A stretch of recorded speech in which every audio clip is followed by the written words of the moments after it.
kemoterapi ya, maka tujuan utamanya itu adalah untuk mencegah terjadinya mual muntah. Kenapa? Karena kalau mual muntah pada pasien kemoterapi, terutama yang dia memang memiliki grade tinggi, terjadinya mual muntah itu kadangkala bisa menyebabkan trauma kepada pasien. Nah, sehingga kalau pasien yang mendapatkan kemoterapi, maka tujuannya adalah supaya nggak sampai muntah. Karena kalau sampai muntah, maka traumatik pasien itu akan membuat mereka tidak mau melakukan kemoterapi lagi. Ini. Kemudian nah, pada pasien-pasien tertentu ya, itu bisa juga mendapatkan antiemetik profilaksis. Ini terutama untuk mereka-mereka yang postoperatif. Nih. Kemudian kalau mual muntahnya itu terjadi karena adanya ketidakseimbangan ya atau balance disorder ya, maka pilihan terapinya yang paling efektif itu adalah obat-obatan golongan antihistamin antikolinergik. Nih, ini contohnya untuk yang balance disorder ini contohnya adalah pada pasien dengan mabuk perjalanan.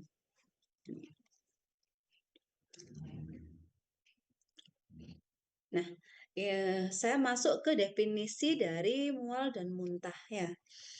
Yang pertama ada mual. Nah, kalau mual ini definisinya adalah suatu kondisi di mana pada orang tertentu itu cenderung untuk muntah. Nih, bisa juga karena ada rasa sesuatu di daerah tenggorokan ya, atau mungkin ya ini atau di daerah region epigastrik ya, yang itu bisa menjadi tanda bahwa muntah bisa segera terjadi. Gitu. Jadi mual itu adalah fase awal sebelum muntah terjadi. Gitu. Kemudian untuk yang kedua ini ada yang namanya retching. Nah, retching ini adalah suatu action ya di daerah lambung ya dan juga di daerah esofagus di mana pada kondisi retching itu mereka kondisi tubuhnya itu akan mencoba untuk memuntahkan ini. Tapi bisa juga retching ini didefinisikan sebagai pergerakan yang reverse ya atau retroperistaltik dari lambung ya dan esofagus ya meskipun tidak terjadi muntahan ini. Kemudian kalau vomiting atau muntah berarti di situ sudah ada yang dikeluarkan dari lambung.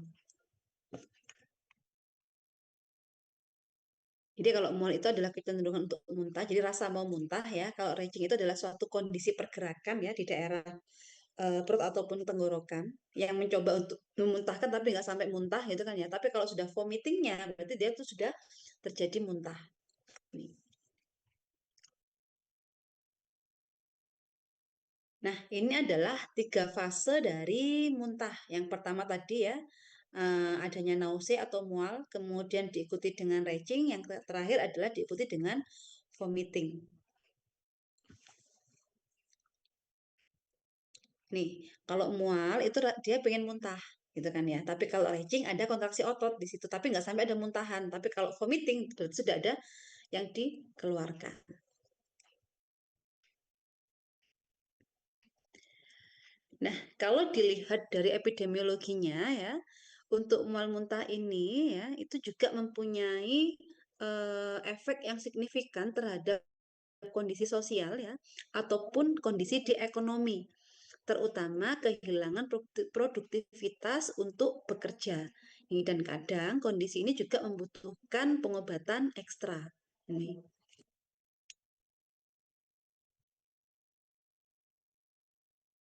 Di daerah komunitas ya, muntah ini baik yang disertai dengan mual ini yang diikuti dengan muntah ataupun tidak ya, ini biasanya berhubungan dengan kondisi infeksi, terutama adanya eh, infeksi di daerah gastrointestinal. Nih.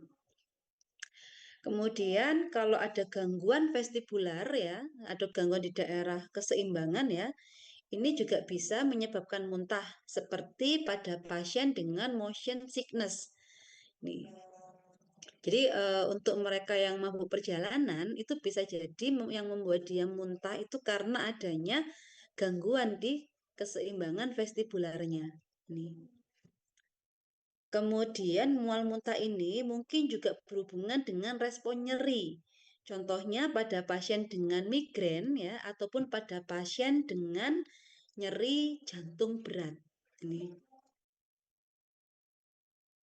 Nah, kemudian ini juga yang berhubungan dengan pengobatan ya.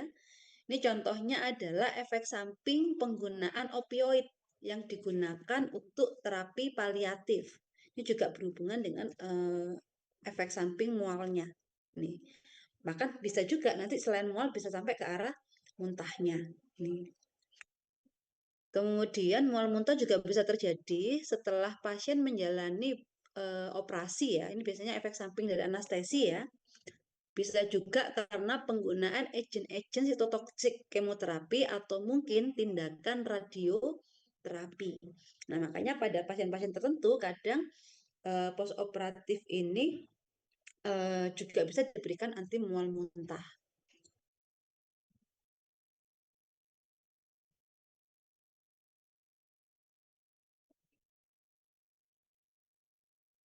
Saya skip saya stop dulu ya di rumahku adzan.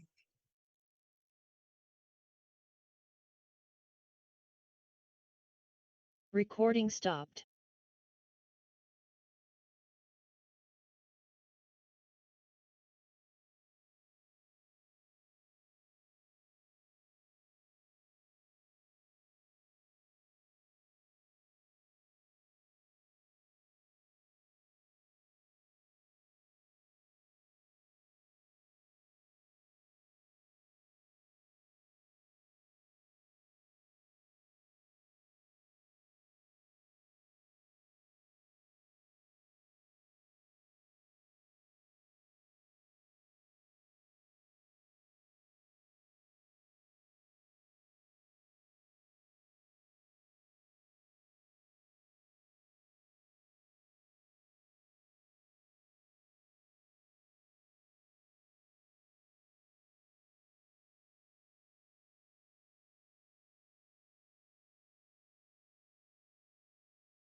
Oke, saya lanjutkan mengenai Recording in progress. mekanisme dari patofisiologi dari mual muntah.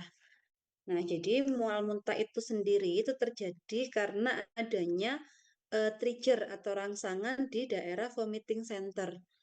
Nah, ternyata yang mempengaruhi vomiting center ini itu bisa berasal dari beberapa sistem. Sistem yang pertama itu adalah sistem vestibular ya. Nah, di sini kalau yang sistem vestibular itu nanti bisa menginduksi mual muntahnya lewat reseptor H1 dan reseptor M1. Nih. Kemudian yang kedua itu bisa juga lewat sistem saraf pusat. Nah, di sini yang dipengaruhi itu adalah bisa di daerah korteks, di daerah talamus, di daerah hipotalamus ataupun di daerah meninges. Ini.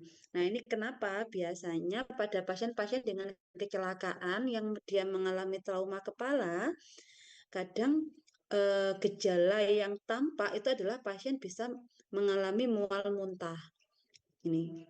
Kemudian bisa juga karena CNS ini juga ada banyak reseptor sistem saraf ya di sini kadang salah satu gejalanya itu juga bisa mengalami kejang. Nih.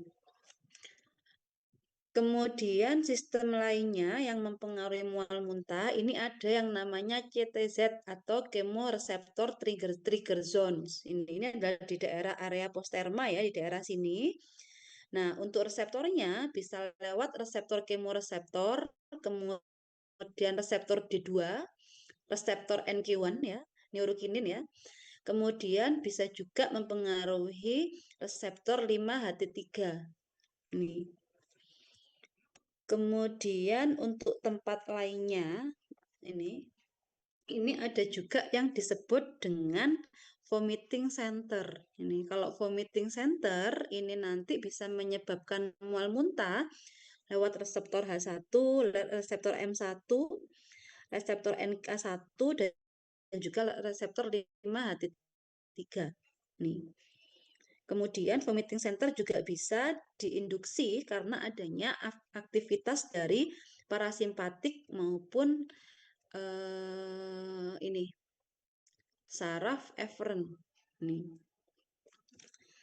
Kemudian ini juga, nah di daerah gastrointestinal ya dan juga di daerah jantung ya, ini juga melewati persyarafan kranial ya, terutama untuk saraf nomor 9 dan juga saraf nomor 10 ini juga bisa secara langsung nanti akan men-trigger daerah vomiting center sehingga bisa menyebabkan mual muntah ini. Untuk mekanismenya itu bisa lewat reseptor mekanoreseptor, kemudian lewat kemoreseptor ataupun lewat reseptor 5-HT3. Ini. Nah, ini adalah beberapa reseptor ya yang nanti dia bisa men-trigger di vomiting center ataupun di daerah kemoreseptor trigger zone. Sehingga ketika reseptor-reseptor ini distimulasi, maka bisa menyebabkan mual ataupun muntah.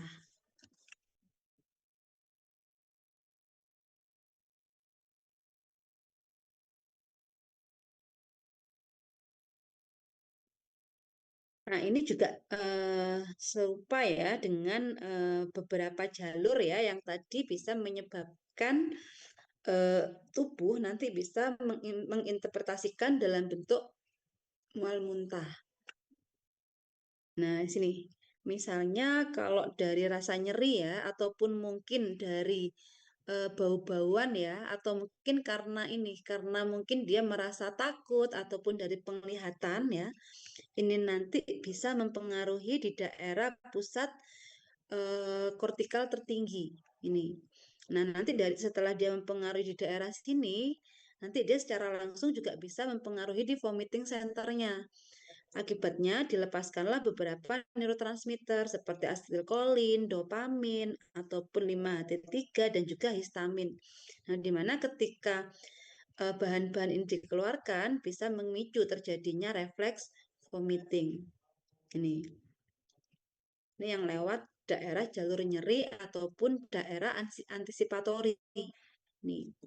Kemudian untuk penyebab yang kedua itu karena adanya penggunaan kemoterapi, penggunaan anestesi ataupun penggunaan opioid. Nah, tiga bahan ini nanti itu menyebabkan mual muntah lewat CTZ atau chemoreceptor trigger zone serta bisa juga lewat area postmortem.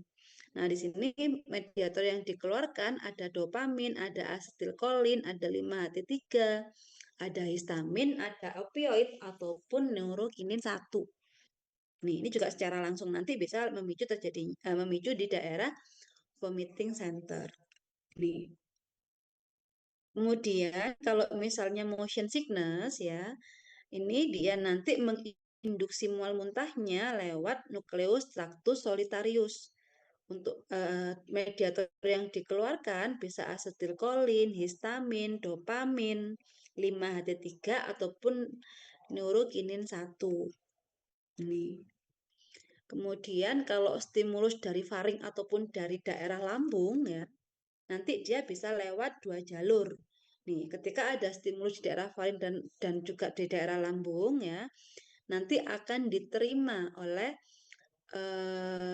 saraf visceral afferent. Sini contohnya ini saraf vagus. Nah, saraf vagus nanti ini bisa juga nanti akan mempengaruhi di daerah chemoreceptor trigger zone atau bisa juga nanti dia lewat nukleus tractus solitarius. Nih. Nah, jadi ini adalah jalur-jalur ya. Kenapa kok bisa terjadi mual muntah? Nah, untuk penyebabnya ya itu ada macam-macam. Nanti kalau kalau di periode 2023 kalian bisa melihat di halaman 526 itu. Jadi penyebabnya memang banyak sekali. Buka noise sebentar ya.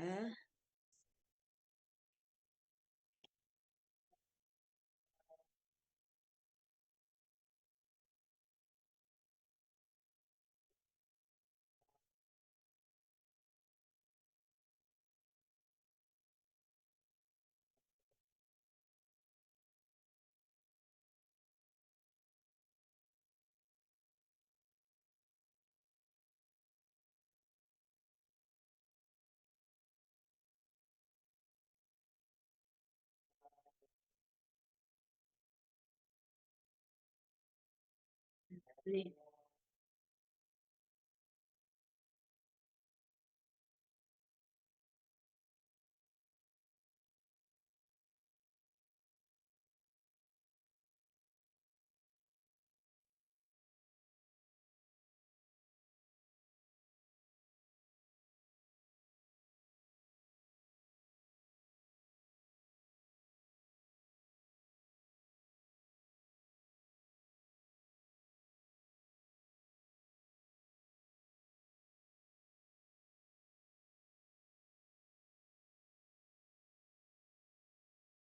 Nah, ini adalah penyebab dari terjadinya mual muntah. Jadi penyebabnya itu macam-macam. Bisa karena penyebab di daerah intraperitoneal ya, kemudian karena penyakit kardiovaskular ya, kemudian di sini karena proses neurologik ya, karena gangguan metabolik ya, ataupun karena gangguan psikiatrik ya, ataupun karena diinduksi oleh penggunaan obat-obatan ataupun terapi tindakan ya. Kemudian terjadi karena adanya drug withdrawal ya, atau penyebab lainnya. Ini. Nah, nanti kalian baca aja di Dipiro 2023 di halaman 506. Ini.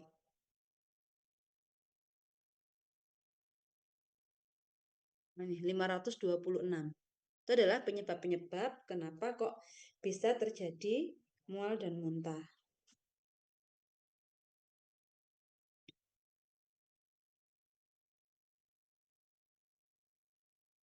Nah, kemudian kalau pada anak-anak, nah kalau pada anak-anak ya biasanya kalau pada bayi yang baru lahir ya, mual muntah itu bisa terjadi karena adanya obstruksi atau sumbatan di daerah saluran digestifnya, di daerah saluran yang bagian atas. Ini itu yang pertama. Kemudian penyebab kedua kalau pada yang bayi baru lahir itu bisa jadi mual muntahnya terjadi akibat peningkatan tekanan intrakranial. Nih. Terus penyebab lainnya karena ini ya penggunaan obat-obatan atau mungkin penggunaan agen-agen berbahaya ya. Kemudian ini juga, nah untuk obat-obatan yang bisa memicu terjadinya mual muntah ya, yang saat ini tuh memang apa ya, eh, yang menjadi concern ya, itu ini karena adanya peningkatan jumlah pasien yang mendapatkan kemoterapi. Ini, jadi itu menjadi perhatian. Kenapa kok banyak sekali kasus mual dan muntah?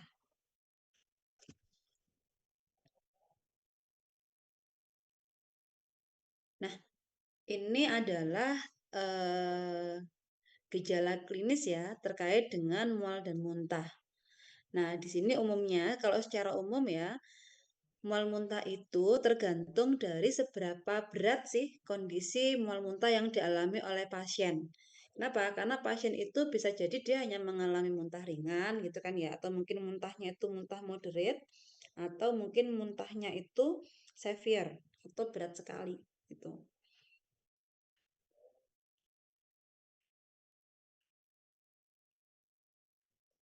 Kemudian kalau dari gejalanya itu memang ada dua ya, ada yang mual muntah yang sederhana atau mungkin kita bisa ngomongnya ringan ya. Kemudian yang kedua adalah yang lebih kompleks ini. Nah, kalau untuk yang sederhana, gejala mual muntah sederhana ini biasanya dia self-limiting atau bisa juga sembuh tanpa dilakukan apa-apa. Ini atau tanpa tindakan apa-apa. Ini. Dan kalaupun dia butuh terapi, itu biasanya mungkin dia hanya butuh terapi simptomatik, misalnya diberikan anti muntah ya sudah dia kemudian sembuh, tidak perlu nggak sampai eh, ada komplikasinya, itu kan ya. Nah, kemudian kalau yang kompleks ya, ini biasanya dia tidak membaik dengan penggunaan antiemetik. Dan bahkan pada pasien tertentu ya, kondisi mual muntahnya ini bisa memicu terjadinya ketidakseimbangan elektrolit ataupun cairan karena banyak sekali cairan yang dimuntahkan. Ini, nah biasanya untuk yang kompleks ini terjadi karena kejadian psikogenik ya ataupun karena intake ataupun inhalasi dari agen-agen yang berbahaya. Ini.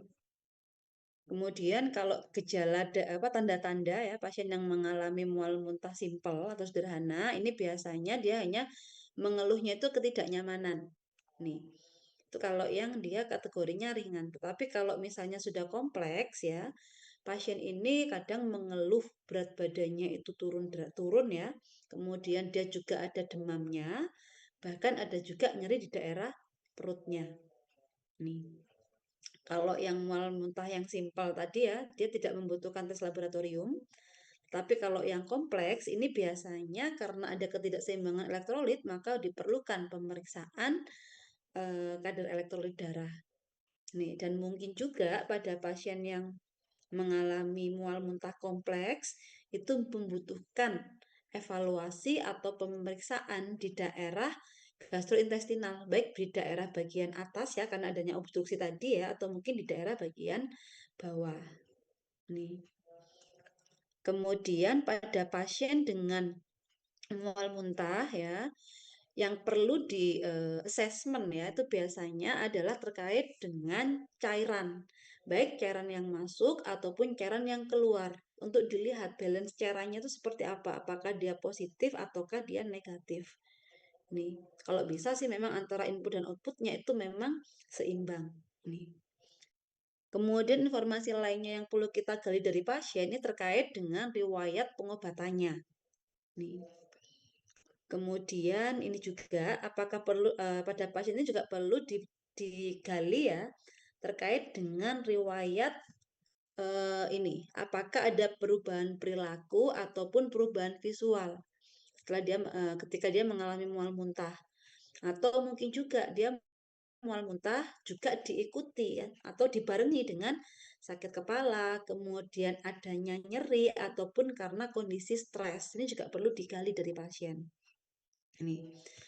Kemudian riwayat penyakit keluarga ini juga perlu digali juga, terutama kalau yang menyebabkan mual muntahnya itu adalah terjadi karena psikogenik.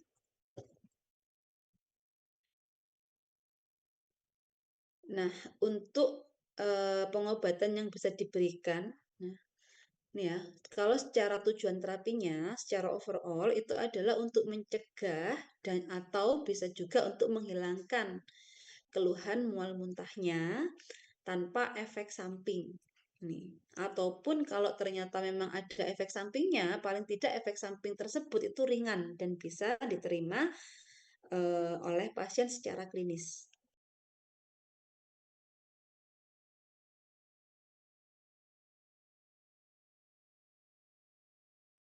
Kemudian yang kedua ya, terkait dengan biaya. Nah, kalau dengan biaya itu memang sebisa mungkin memang membutuhkan biaya yang lebih sedikit. Nah, terutama ini adalah untuk manajemen obat-obatan yang penggunaan kemoterapi ya, ataupun mungkin ini post operatif nausea vomiting. Jadi terkait dengan penggunaan kemoterapi ataupun setelah pasien dioperasi. Ini. Jadi sebisa mungkin mencari yang cost efektif. Nah, Untuk treatment obatnya, treatment terapinya itu memang ada dua, dengan menggunakan obat atau tanpa menggunakan obat.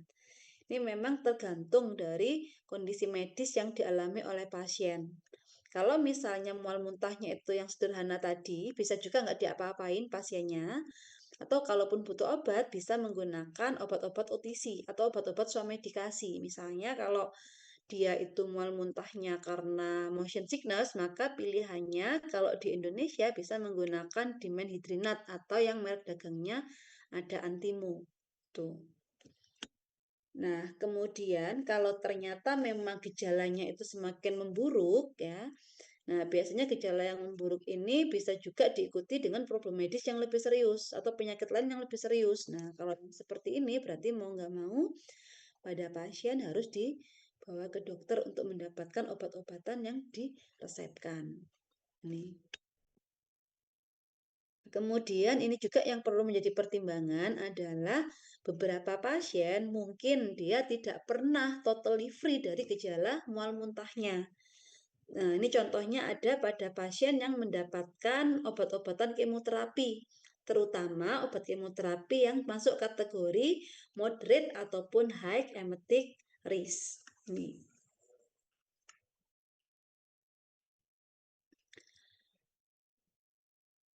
Nah, untuk terapi non-farmakologisnya yang pertama adalah terkait dengan dietnya. Nah, jadi memang beberapa makanan tertentu itu kadang bisa menyebabkan respon alergik ya atau alergenik ya, sehingga direspon oleh pasien dengan mual muntah.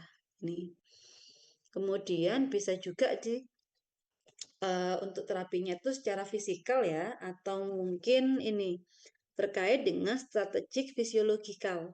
Ini tergantung dari penyebabnya itu apa. Kenapa kok dia mual muntah? Ini. Mungkin kalau secara fisikal mungkin kita bisa lihat ini bagaimana posisi tidur pasien. Nah, biasanya kalau misalnya dia posisinya itu berbaring telentang, itu kadang lebih mudah dia mengalami mual muntah dibandingkan dengan yang apa kepalanya ini agak dinaikkan sekitar 30 derajat. Nih.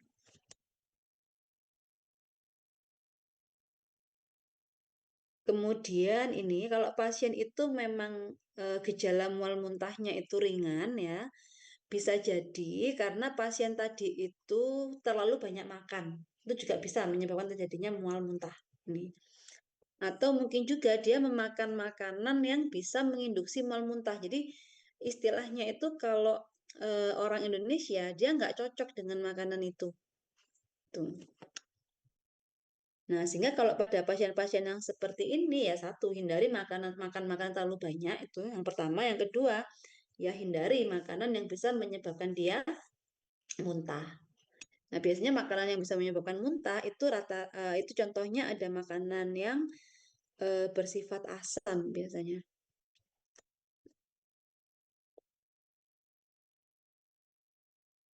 Kemudian ini, nah, pada pasien yang dia memang kondisi mual muntahnya itu diinduksi oleh penyakit sistemik ya, biasanya kondisi mual muntahnya ini bisa membaik secara dramatis setelah penyakit underlying disease-nya ini diobati. Ini contohnya misalnya pada pasien tadi itu memang punya penyakit kardiovaskular. Nah, salah satu gejalanya dia mual muntah. Nah, setelah kondisi penyakit kardiovaskularnya ini diobati, ya, bisa jadi mual muntahnya tadi itu juga membaik. Nih. Kemudian ini ya, pada pasien yang mual muntahnya terjadi karena ini labyrinthine changes ya, yang terjadi karena perubahan motion. Ini biasanya kondisi mual muntahnya itu bisa segera membaik setelah dia mendapatkan posisi fisik yang stabil. Ini contohnya kalau misalnya kita naik kendaraan kemudian melewati daerah yang bergelombang. Nah, ini biasanya kan ketika ada melewati daerah bergelombang kan dia bergelombang sekali gitu kan ya. Akibatnya pada pasien tertentu mungkin kalau nggak pusing ya bisa mual muntah. Nah, begitu kondisi jalannya itu sudah stabil, sudah lurus gitu kan ya. Ada kemungkinan bahwa gejala yang dialami oleh pasien tadi juga ikut membaik. Nih, kemudian untuk terapi perilaku ini termasuk tadi ada relaksasi, ada biofeedback, ada hipnosis, kemudian ada distraksi kognitif, kemudian optimisme gitu kan ya. Jadi ini kayak semacam sounding ya untuk diri masing-masing pasien bahwa dia itu memang baik-baik saja gitu kan ya. Bahkan bisa juga sih kita menggunakan teknik akupuntur ataupun teknik yoga gitu. Dan juga beberapa teknik-teknik yang lainnya seperti ada transkutan electrical stimulation, kemudian dengan mengunyah permen karet ataupun melakukan systematic desensitization.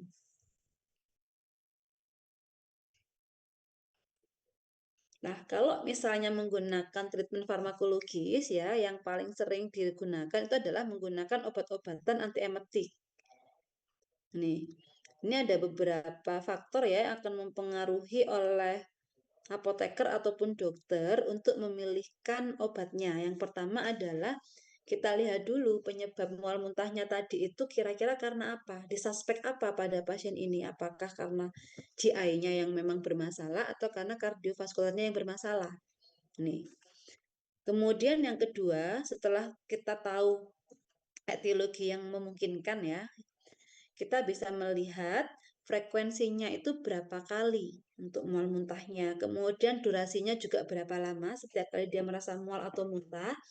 Begitu juga termasuk dengan severity-nya, parah atau ringan ketika dia mengalami mual muntah tersebut. Itu juga menjadi pertimbangan untuk pemilihan obatnya.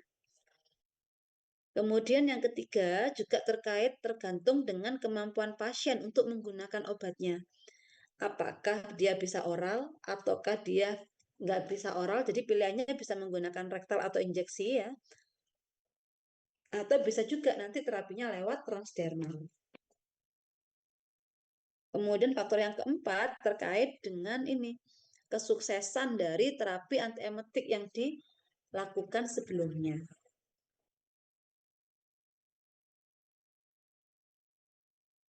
Ini tadi ya, kalau yang emosisnya simple, bisa non preskripsi, bisa yang preskripsi. Biasanya obat-obatnya itu efektif pada dosis dosis apa dosis rendah ya, dan tidak butuh pemberian dosis yang frekuen. Kemudian pilihlah yang efek sampingnya minimal. Begitu juga dengan efek toksiknya. Kemudian untuk obat-obatan yang menggunakan resep bisa diberikan single agent atau bisa dikombinasi tergantung kondisinya pasien. Nih. Nah, biasanya untuk pasien dengan kompleks nausea vomiting, nah ini contohnya pada pasien dengan kemoterapi, ini terapi yang diberikan itu adalah terapi kombinasi. Tuh.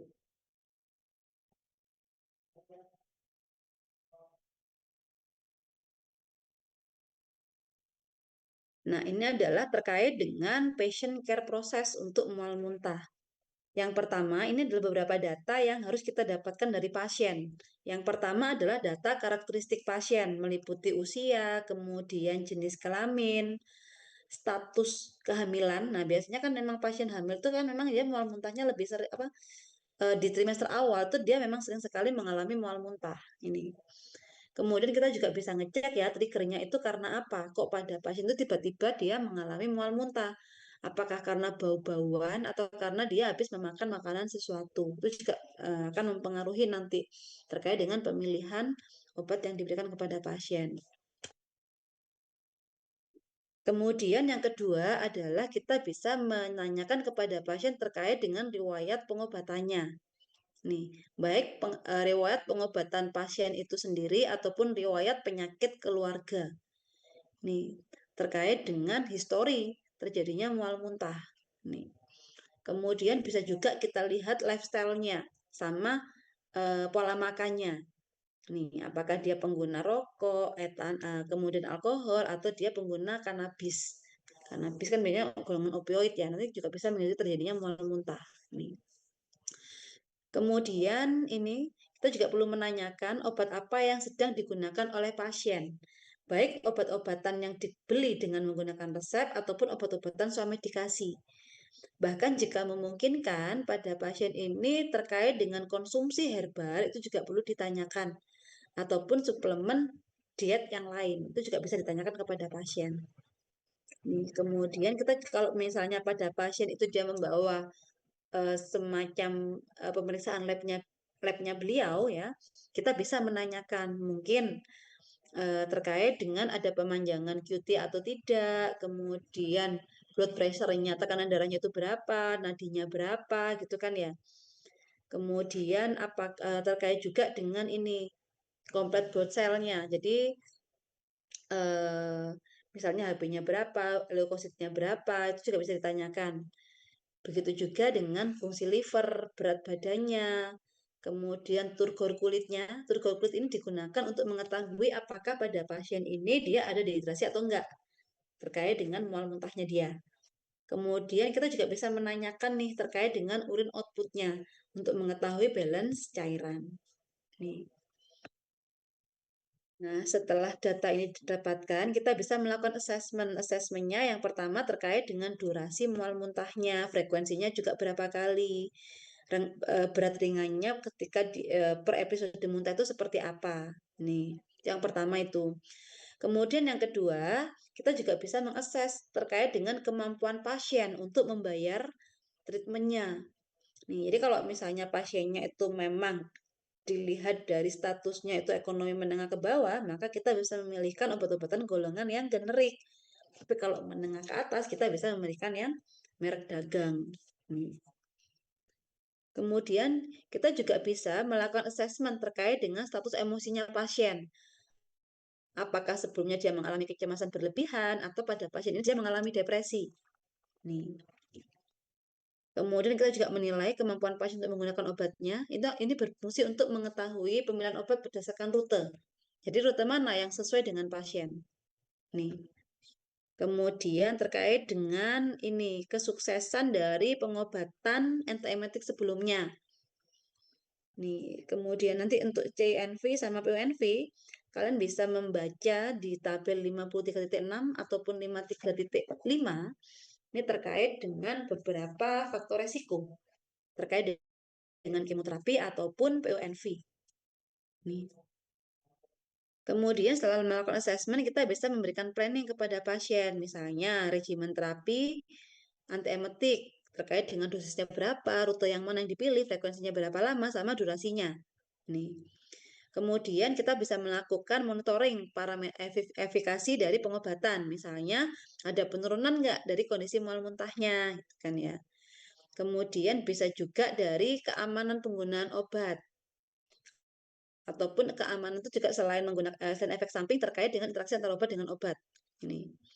Kemudian kita juga bisa memberikan planning terkait dengan kapan waktu yang tepat untuk melakukan follow up pengobatan. Nih. Terus yang jadi planning lainnya kita bisa memberikan edukasi kepada pasien ya. Kemudian bisa juga memberikan edukasi kepada pasien terkait dengan monitoring diri sendiri terkait dengan keluhan mual muntah yang dialaminya. Kemudian jika memang diperlukan, maka apoteker itu bisa merujuk pasien ke tenaga kesehatan yang tepat. Misalnya apakah diberikan kepada penyakit dalam ataupun bagian dietitian ya, apa ahli gizi ya, atau mungkin di bagian obgyn kalau memang pasiennya hamil. Kalau pasiennya kemoterapi, maka bisa ke onkologis. Nih. Kemudian kalau follow up-nya yang bisa dilakukan tadi itu adalah kita lihat resolusi dari gejala mual muntahnya. Membaik nggak pada pasien. Kemudian dinilai juga ya, di follow up juga, kira-kira apakah dia butuh rescue antiemetik. Nih, jadi rescue antiemetik itu adalah antiemetik yang diberikan di luar antiemetik yang sudah dijadwalkan. Itu rescue antiemetik. Kemudian yang ketiga yang perlu di follow up itu adalah adanya efek samping pengobatan. Nih. Kemudian yang keempat yang perlu di follow up itu adalah terkait dengan kepatuhan pasien terkait dengan pengobatan. Nih. Nanti implementasi yang bisa dilakukan adalah apoteker bisa menyediakan edukasi untuk pasien. Nih, kemudian bisa juga melakukan motivasi ataupun coaching ya kepada pasien ya untuk kalau misalnya untuk memaksimalkan kepatuhan pasien. Kemudian bisa juga ya kita memberikan schedule atau jadwal untuk dilakukan follow up ya, serta dilakukan assessment terkait dengan kepatuhan pasien terhadap pengobatan. Ini. Nah, untuk yang planning ini ya, itu biasanya apoteker nggak hanya kerja sendiri, tapi dia bisa bekerja dengan tenaga kesehatan yang lain. Nah, ini adalah obat-obatan farmakologis yang bisa digunakan pada pasien mual muntah. Ini ada golongan antasida, ada golongan antihistamin antikolinergik, ada golongan benzodiazepin, ada butirofenon, ada kanabinoid, ada kortikosteroid, ada H2 reseptor antagonis, ada 5-HT3 reseptor antagonis ya. Kemudian ada metoclopramid, ada NK1 reseptor antagonis, ada olanzapin, dan ada fenotiazin. Ini adalah obat-obatan farmakologis yang bisa digunakan pada pasien dengan mual muntah. Nah, ini ya, contoh obatnya di sini ada antasida. Nah, antasida ini bisa digunakan pada pasien dengan keluhan mual muntah ringan. Untuk efek sampingnya, kalau antasida yang digunakan itu mengandung magnesium ya, maka dia bisa menyebabkan efek samping diare.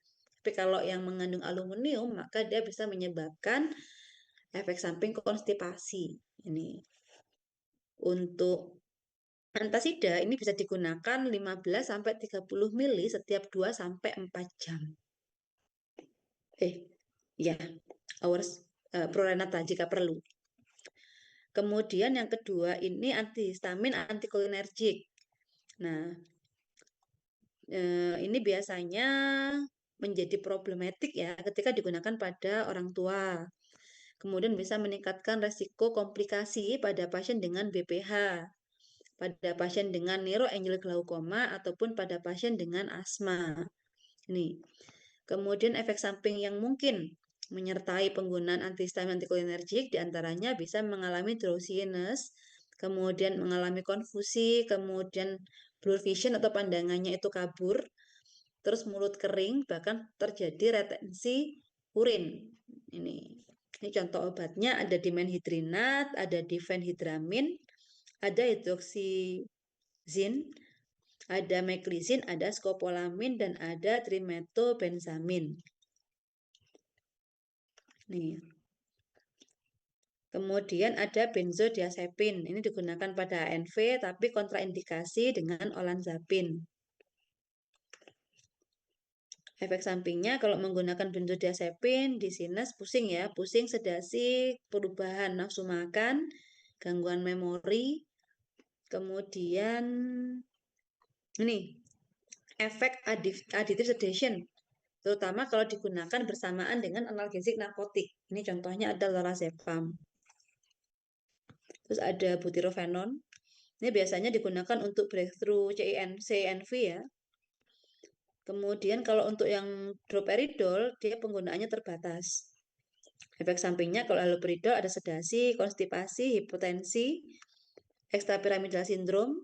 Ini ya. Kemudian kalau yang droperidol itu bisa terjadi prolongasi dari QT. Kemudian bisa juga ini torsade the point. Nih. Biasanya dilakukan pemeriksaan dengan elektrokardiogram ya sebelum diberikan ya untuk yang droperidol ya. Kemudian diikuti dengan monitoring kardiak 2 sampai 3 jam setelah pemberian droperidol. Jadi ada haloperidol, ada droperidol. Kemudian ada cannabinoid juga, ini digunakan untuk breakthrough CNV juga. Efek sampingnya ada euforia, ada somnolens, sama ada serostomia. Contohnya ada dronabinol sama nabilon. Kemudian ada juga kortikosteroid. Kortikosteroid ini bisa digunakan sebagai agent single, agent tunggal ya, ataupun kombinasi jika digunakan untuk profilaksis CNV ataupun PUNV. Ini juga ada untuk yang ini golongan apa kortikosteroid yang sering digunakan adalah dexamethasone. Kemudian ada juga H2 antagonis ya. Ini terutama digunakan pada pasien dengan mual muntah karena heartburn atau karena GERD ini, yang H2 blocker. Kemudian kalau 5-HT3 ini juga kalau menurut saya itu juga merupakan salah satu antiemetik yang kuat ya dibandingkan dengan yang lainnya ya. Untuk yang 5-HT3 ini bisa digunakan single agent atau bisa juga dilakukan diberikan sebagai kombinasi kalau digunakan untuk profilaksis kemoterapi ataupun postoperatif. Nih, obat lainnya bisa menggunakan metoclopramid ya. Ini untuk diabetes gastroparesis. Kemudian ada amisulprid ya untuk PONV. Ada olanzapin. Olanzapin ini hati-hati penggunaannya pada orang tua ya. Kemudian ada piridoksin. Nah, kalau piridoksin ini biasanya digunakan untuk ibu hamil sih biasanya. Nih, pada apa? Mual muntah pada kehamilan. Nih, biasanya dikombinasi dengan doxilamin.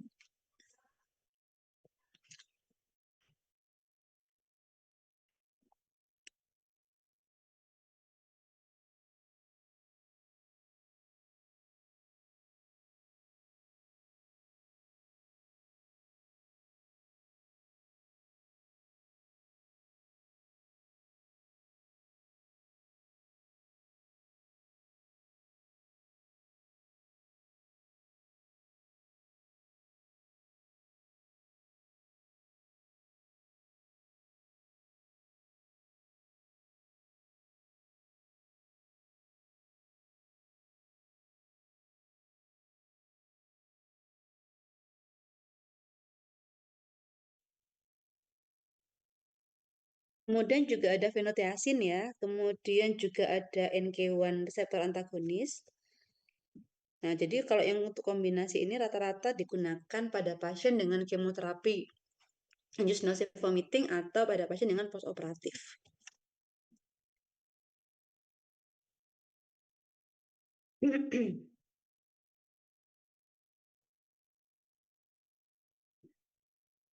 Nah, untuk yang CINV ini ada 5 kategori.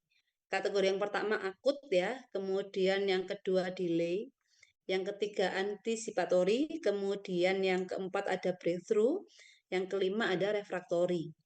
Nih, kalau misalnya akut itu ternyata itu adalah suatu kondisi di mana mual muntahnya itu terjadi dalam waktu 24 jam setelah kemoterapi diberikan. Nih, itu akut. Kemudian kalau yang delay itu biasanya dia mengalami muntah itu setelah 24 jam atau lebih ya setelah pemberian kemoterapi. Nah, ini juga perlu yang dipertimbangkan pada pasien dengan kemoterapi. Itu ternyata kemoterapi itu, mual muntahnya itu bukan hanya terjadi karena efek samping dari obat kemonya, tapi bisa juga terjadi karena kondisi yang lain. Misalnya, yang pertama karena adanya abnormalitas dari cairan ataupun elektrolit. Jadi kalau misalnya pasien mengalami hiperkalsemi, mengalami volume depresi, water intoksikasi, ataupun karena adrenokortikal insufisiensi, ini juga bisa menyebabkan mual muntah pada pasien cancer tersebut. Nih. Yang kedua, karena drug induce ya. Drug induce-nya bisa karena penggunaan opiat ya, opioid ya, atau karena penggunaan obat antibiotik. Ini. Kemudian bisa juga terjadi karena adanya sumbatan atau obstruksi di daerah saluran pencernaan, karena peningkatan tekanan intrakranial ya, ataupun adanya peradangan di daerah peritoneum ya, atau mungkin karena adanya metastasis ya dari tumor atau kankernya, terutama di daerah brain, di daerah meninges, daerah hepatik ataupun di daerah gastrointestinal. Nih. Kemudian karena kondisi uremia ya. Jadi ureumnya dalam darahnya itu tinggi ya, sehingga dia memicu terjadinya mual muntah. Kemudian karena infeksi ya, baik infeksi lokal ataupun sepsis itu juga bisa menginduksi terjadinya mual atau muntah, ataupun karena kombinasi dengan terapi radiologi, ini dengan terapi radiasi.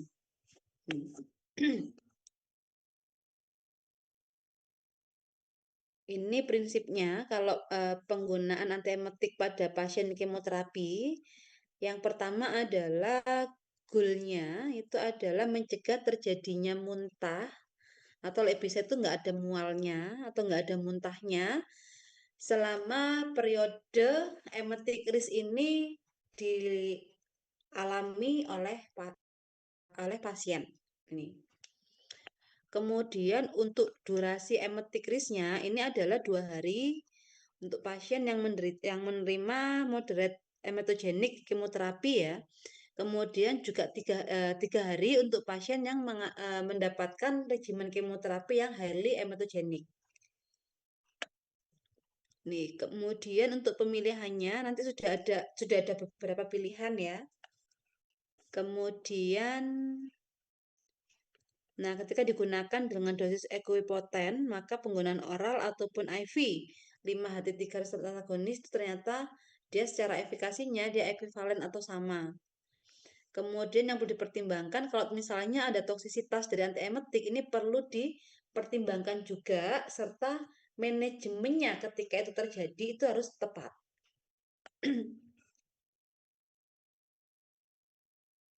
Ini kalau yang radioterapi induced nausea vomiting ya, ini sebenarnya masih belum terlalu dipahami ya. Kemudian ini juga agak susah ya diprediksi dibandingkan dengan yang kemoterapi tadi ya. Kemudian yang radioterapi induced nausea vomiting ini terjadi kurang lebih pada sepertiga pasien ya. Kemudian juga set dependent, jadi tergantung dari lokasi yang mengalami radiasi. Kemudian dia juga punya impact ya terhadap kualitas hidup pasien.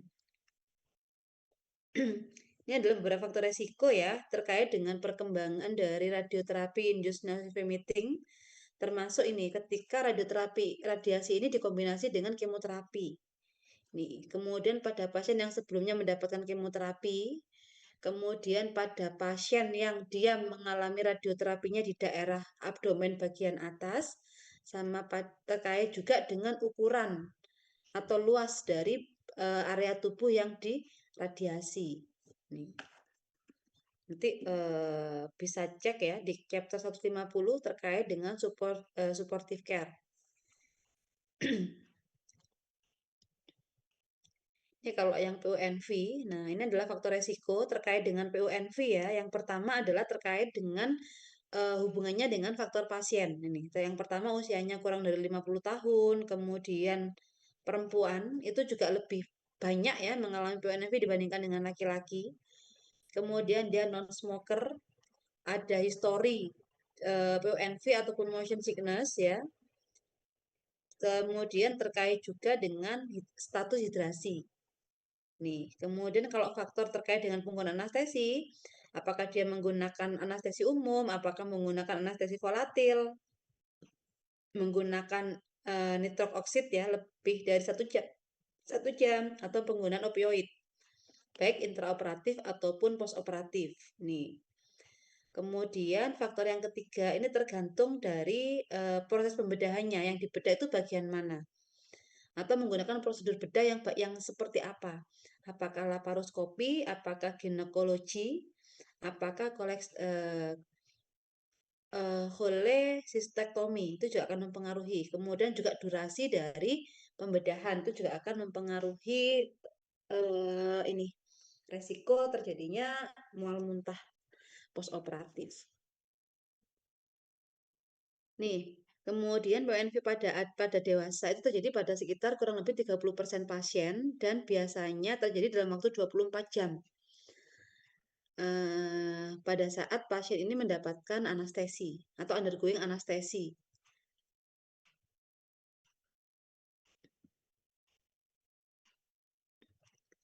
Kemudian, nah di sini untuk pasien dewasa reseptor ini ya terkait dengan beberapa faktor resiko ini itu juga bisa dihitung ya untuk menentukan pada pasien ini dia masuk kategori yang 0, kategori 1, 2 ataupun 3. Ini. Kalau misalnya nanti pada pasien itu dihitung-hitung ternyata masuk kategori 0 ya, berarti 0 sampai 1 faktor resiko berarti dia masuk kategori yang low risk. Nih, kalau misalnya 2 faktor resiko, dia dipertimbangkan masuk kategori yang medium risk. Kalau dia mempunyai 3 faktor resiko, atau mungkin lebih dari 3, berarti dia dipertimbangkan masuk kelompok yang high risk. Nah, Kak, nih, kalau pada anak-anak, pertimbangan resikonya ada yang low risk, 1 sampai 2 itu masuk kategori medium, 3 atau lebih masuk kategori yang high risk. Nah, jadi penggolongan ini itu digunakan untuk mengidentifikasi pasien. Kira-kira dia masuk kategori yang mana? Serta ketika dia diberikan antiemetik, kira-kira ada benefitnya nggak ketika antiemetik itu digunakan sebagai profilaksis.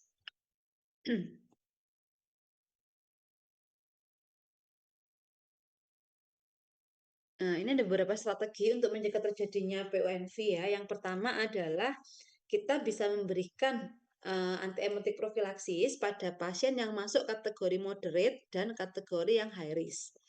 Nih. Kemudian yang kedua, kalau bisa diusahakan menggunakan regional anestesi dibandingkan dengan yang sistemik anestesi ataupun propofol ya. Ataupun ini perlu dilakukan hidrasi. Kemudian ini hindari penggunaan nitros oksid yang extended ya, yang diperpanjang ya.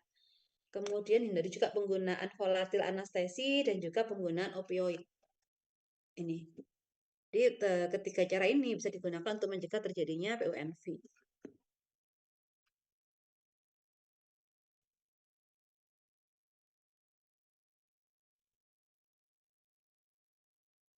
Nah, ini pada pasien dengan kategori high risk terjadinya muntah ya, ini harus mendapatkan 3 atau 4 profilaksis antiemetik dari kelas farmakologis yang berbeda.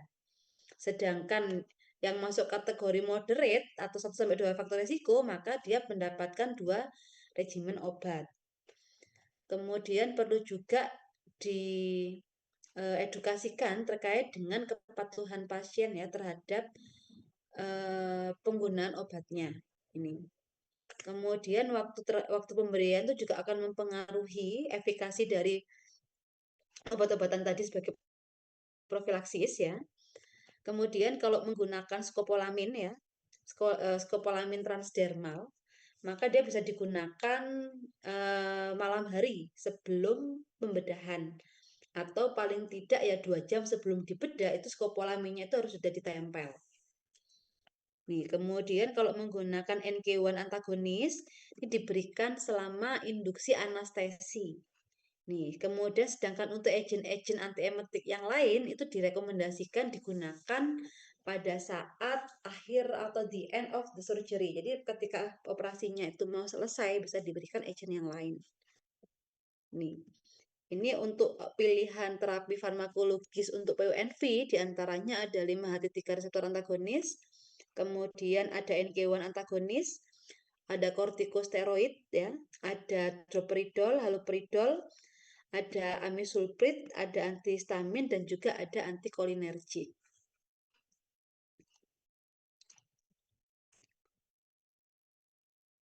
Nah, ini yang menjadi gold standar itu adalah penggunaan ondansetron. Ini ondansetron ini adalah golongan dari 5-HT3 reseptor antagonis.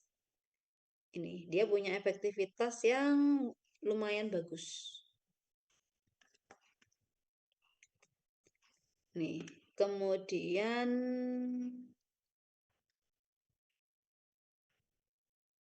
ini untuk yang ondansetron ini dia kurang efektif kalau digunakan dibandingkan nih aprepitan, ramosetron, granisetron serta fosaprepitan. Ini dalam menurunkan emesis dalam waktu 24 jam dan kurang efektif dari palunosetron untuk menurunkan insidensi dari PONV.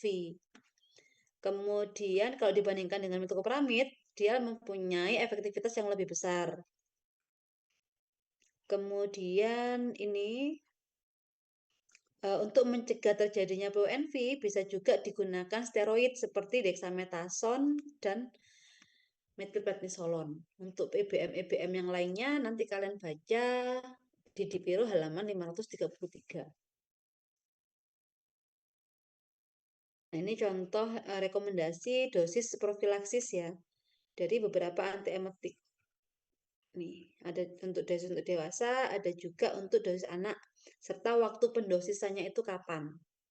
Misalnya ini, kalau amisulprid ya, dia digunakan pada saat induksi. Apelpiton juga sama pada saat induksi. Kemudian untuk yang ini, golongan dopridol sama ganisetron itu pada saat operasinya mau berakhir. Ini.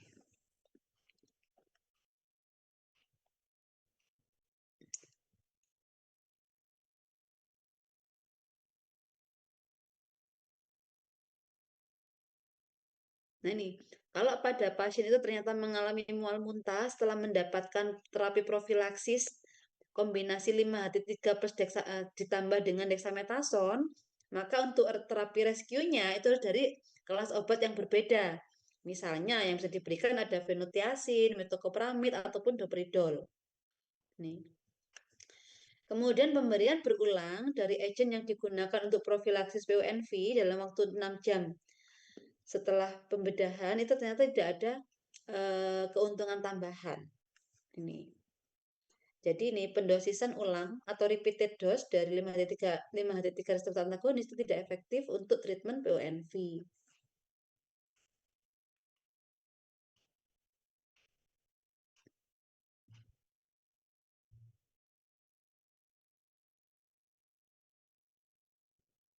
Kalau ternyata pada pasien itu terjadi muntah lebih dari 6 jam postoperatif, maka bisa digunakan pemberian 5-HT3 reseptor antagonis untuk yang second dose. Nih, tapi walau bagaimanapun itu tidak direkomendasikan untuk repeat dose. Ini. Begitu juga dengan dexamethasone ataupun transdermal scopolamin. Nah, kalau ternyata pada pasien itu tidak mendapatkan profilaksis ya, maka treatmentnya bisa menggunakan low dose 5-HT3 reseptor antagonis. Ini. Kemudian kalau ternyata PONV-nya sudah terjadi ya, maka bisa diberikan haloperidol, vestipitan atau amisulprid atau dopridol atau menggunakan prometasin.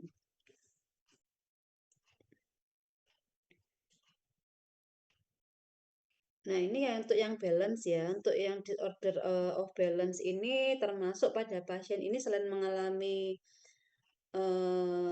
mual muntah ya, biasanya dia bisa juga mengeluh dengan vertigo atau pusing berputar ya. Pusing atau bisa juga motion sickness. Ini. Kemudian etiologinya mungkin bisa karena infeksi, karena post-infeksi, karena demyelinasi, vaskular ya, kemudian ada neoplastik, degeneratif, traumatik, toksik, psikogenik, ataupun idiopatik. Nah, untuk yang disorder of balance ini, pilihan obatnya bisa menggunakan agen-agen antihistamin, antikolinergik. Ini. Nah, kalau untuk yang motion sickness ya, pengobatannya ini efektif ketika digunakan sebagai profilaksis. Jadi sebelum mengalami motion sickness, maka obatnya itu diminum dulu. Nih. Choice-nya bisa menggunakan scopolamin ya, menggunakan first generating sedating antihistamin. Jadi menggunakan antihistamin generasi pertama itu juga bisa. Kemudian yang tidak efektif itu adalah menggunakan antihistamin yang generasi kedua. Atau menggunakan 5-HT3 ataupun menggunakan jahe itu tidak efektif untuk motion sickness.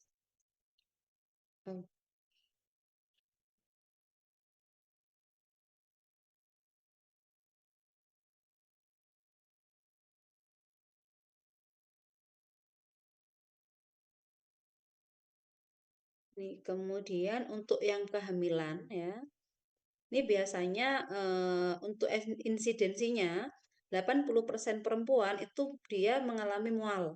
Tuh, sedangkan yang muntahnya itu 50%. Kemudian untuk severity-nya ini bervariasi. Bisa hanya mual muntah ringan sampai bisa juga berat. Ini. Untuk etiologinya masih belum terlalu dimengerti ya, tetapi beberapa teori itu mempunyai hipotesis ya, ini termasuk mual muntah pada kehamilan itu bisa terjadi karena adanya perubahan hormonal, kemudian karena adaptasi dari tubuh si ibunya gitu kan ya, atau mungkin bisa juga terjadi karena adanya predisposisi dari psikologisnya ini. Kemudian di sini sekitar 3% dari ibu hamil itu akan berkembang dari mual muntah selama kehamilan menjadi hiperemesis gravidarum. Jadi kalau kita udah ngomong hiperemesis gravidarum, ini berarti adalah eh, kondisi mual muntah yang parah pada ibu hamil.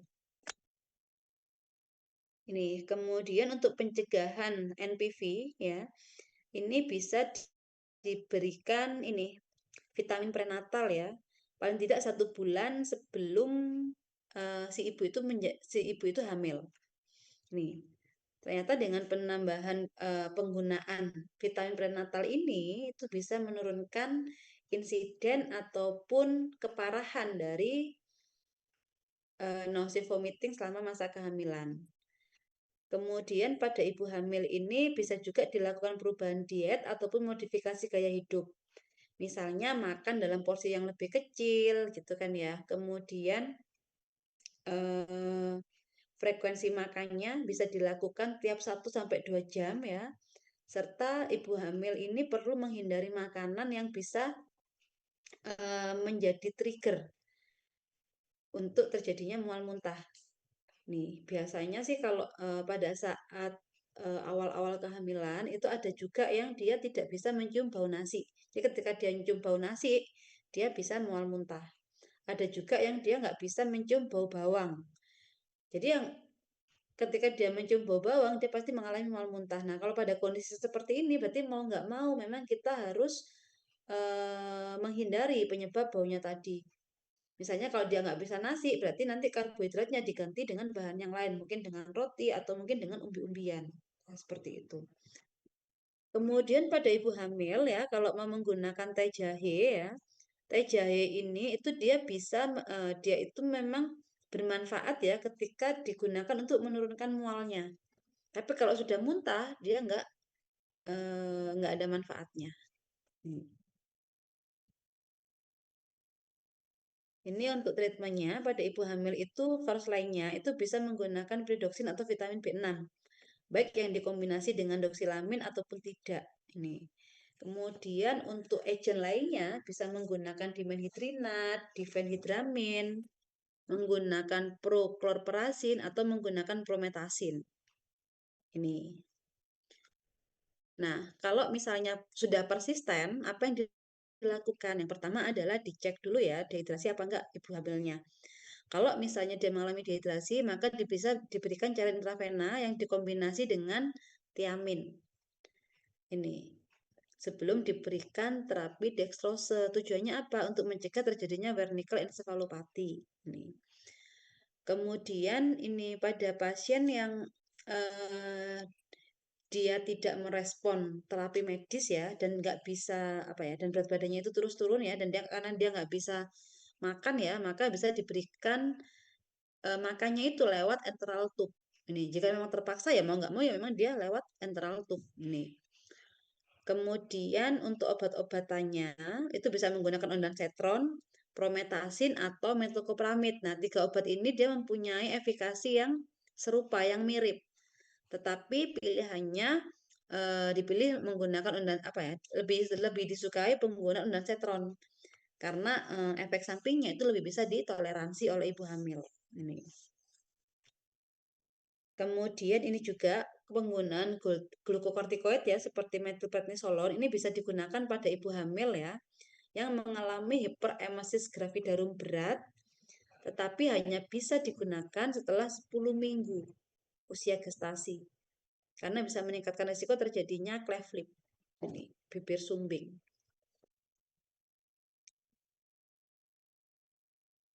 Ini untuk apa populasi khusus ya. Ini kalau misalnya ada gastroenteritis pada anak-anak ya, gastroenteritis pada anak ini umumnya itu biasanya dia self limited nih. Dan biasanya dia bisa membaik setelah dilakukan koreksi terhadap kondisi dehidrasi yang dialami oleh anak-anak ini. Kemudian mayoritas pasien gastroenteritis ini dia bisa diterapi dengan ini oral rehidrasi terapi. Nih, kemudian kalau menggunakan obat-obatan ya, prometasin itu dia kontraindikasi pada pasien yang usianya kurang dari 2 tahun ya. Dan penggunaannya itu juga harus hati-hati ya pada anak yang lebih tua karena ini ditakutkan terjadi fatal respiratory ini depresi, depresi nafas. Nih. Kemudian ini, jadi kalau pilihannya pada anak-anak itu memang lebih baik dia menggunakan ondansetron. Dengan penggunaan ondansetron ini dia bisa menurunkan kejadian muntahnya, juga menurunkan kebutuhan akan rehidrasi intravena serta mencegah terjadinya mencegah kunjungan ke rumah sakit. Nih.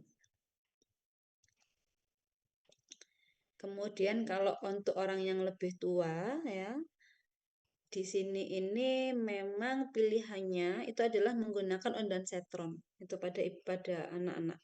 Pada orang usia tua. Tapi yang perlu diperhatikan itu adalah pertimbangkan masalah interaksi obat dengan obat atau mungkin efek samping. Nih.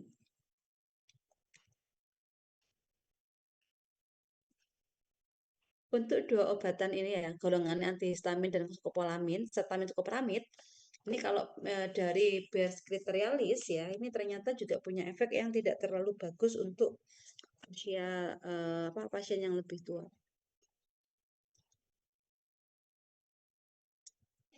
Ini yang perlu dievaluasi ya dari outcome emetiknya. Yang pertama adalah terkait dengan data subjektif dan objektif. Jadi kalau subjektif biasanya berapa kali dia mualnya, berapa kali dia muntahnya gitu kan ya. Kira-kira seberapa banyak itu masuk data subjektif.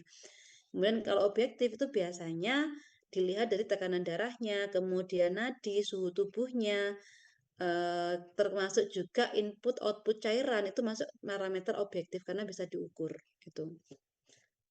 Kemudian kalau kemoterapi ya, evaluasi dari outcome antiemetic agent itu seharusnya itu terjadi setelah pemberian pemberian dari masing-masing siklus kemoterapi. Nih, kemudian kalau untuk yang PUNV, ini pasiennya harus dimonitoring sesegera mungkin ya setelah prosedur operasi, kemudian ataupun setelah prosedur. Takutnya di sini ada gejala delay yang terjadi pada pasien. Jadi dalam waktu kurang dari 24 jam sama sesudah 24 jam itu tetap dimonitor. Oke, ini buku yang saya gunakan. Apakah ada pertanyaan terkait dengan mual muntah pada malam hari ini? Silahkan jika ada pertanyaan. Silahkan Akbar. Baik Bu, terima kasih atas waktunya. Perkenalkan nama saya Akbar Binugroho dengan NIM 23123 dari kelas A. Bu, saya izin bertanya mengenai kasus yang keluarga saya alami. Nah, ini kan kasusnya terjadi di keluarga saya, tepatnya Mm-mm, oleh ayah saya, Ibu. Nah, itu kan mm-mm, kasusnya itu setelah terlalu banyak makan pare dan itu mahnya itu kambuh banget Kak gitu Bu. Jadi sampai masuk ke IGD di puskesmas sendiri. Nah, kebetulan pada saat itu saya itu juga liburan dan saya itu yang mengantarkan. Jadi saya itu lihat salah satu obatnya itu yang untuk mualnya itu benzodiazepin dan untuk nyerinya itu saya lupa Bu. Dan mm-mm, itu keduanya disuntikan lewat intramuskular. Nah, itu kalau tidak salah pengobatan di farmasi sendiri kan menekankan adanya pengurangan efek samping secara signifikan begitu Ibu. Nah, tetapi penggunaan obat berdasarkan indikasi dan pemanfaatan efek samping sedasi yang kemungkinan itu dilakukan di IGD tersebut apakah diperbolehkan secara umum atau harus pada kasus-kasus khusus tertentu ya Ibu? Sedangkan penggunaan dari efek sedasi di kasus ini itu ya seperti untuk mengurangi rasa sakit dan juga kecemasan dari pasien itu sendiri. Begitu Ibu, terima kasih. Mm-mm. Oke, tadi itu berarti kondisi bapaknya ketika masuk ke UGD itu dia kondisi kecemasannya itu seperti apa? Anu Bu, apa kayak mual, muntah, terus sakit ya cemas-cemas begitu Bu, kayak kurang terkontrol begitu Ibu emosinya. Mhm. Jadi biasanya memang benzodiazepam ini kan yang diazepam apa yang lorazepam? Kalau tidak salah itu yang lorazepam Ibu, lupa Ibu. Lupa.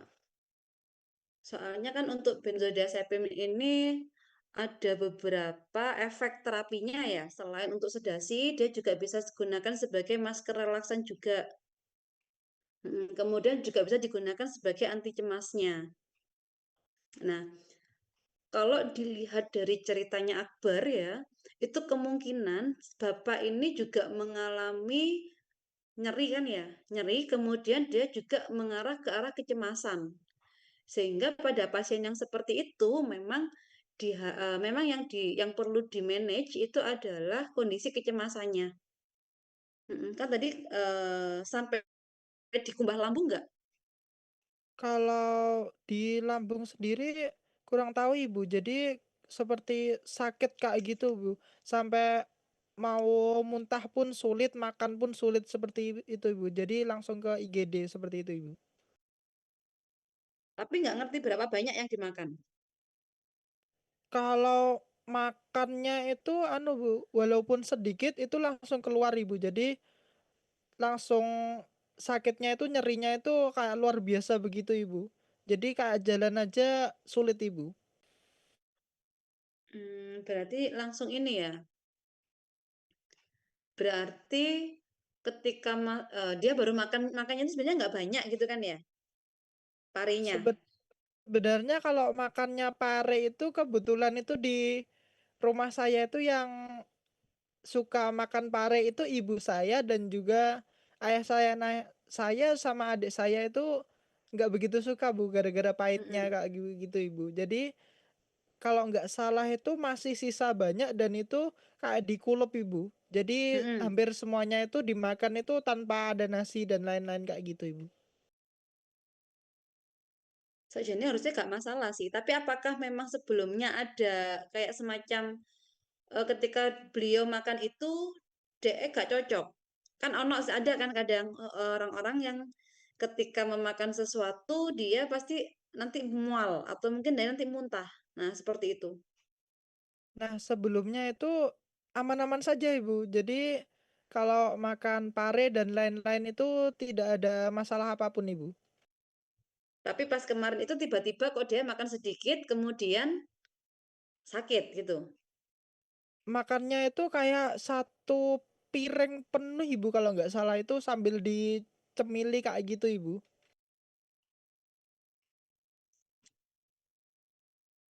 Obatnya itu dia hanya dapatnya golongan benzodiazepin.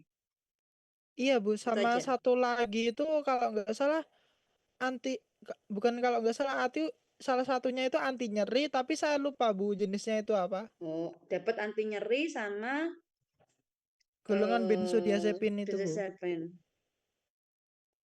Tapi kondisi bapaknya ini ada kecemasan tadi, cemas banget. Iya Bu, kayak bukan cemasnya Bu, apa? Emosinya itu sangat-sangat tidak stabil gitu Ibu. Gara-gara sakitnya itu luar biasa begitu Ibu. Iya, kayak itu sih. Kalau saya lihat di sini yang untuk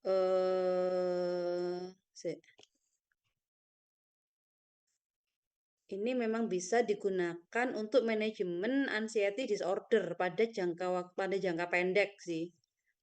Jadi kemungkinan penggunaan diazepamnya itu selain dia punya efek antiemetik itu ya, dia juga punya efek untuk menenangkan pasien, sehingga dipilihlah menggunakan obat itu. Nek saya mikirnya sih itu.